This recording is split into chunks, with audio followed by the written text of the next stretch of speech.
Кургак учук болгон бейтаптардын баары эле катталган жеринен дарыланбайт. Илдеттин формасына жана уурдугуна жараша кээ бирлери стационарда жатат, айрымдары реабилитациядан өтүүдө. 4-октябрда Кыргызстанда кезектеги парламенттик шайлоо өтөт.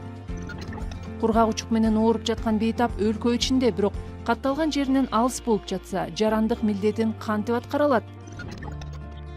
Биринчи кезекте өзүңүздү шайлоочулардын тизмесинен текшериңиз.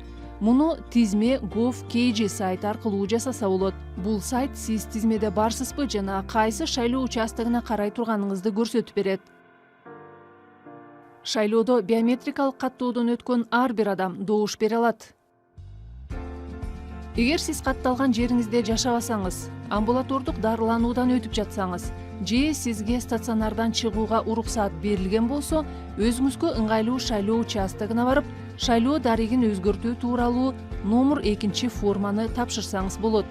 Муну 20 сентябрга чейин жасоо керек. Эгер ооруканадан чыгууга уруксаат жок болсо, мекеменин башкы дарыгери борбордук шайлоо комиссиясына шайлоочулардын так тизмеси жазылган арызын 22 сентябрдан кечиктирбей бериши керек болот.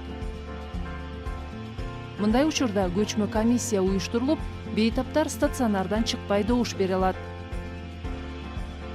Эгер дагы суроолоруңуз болсо, борбордук шайлоо комиссиясынын адистерине 1255 номуру аркылуу чалып кайрылсаңыз болот.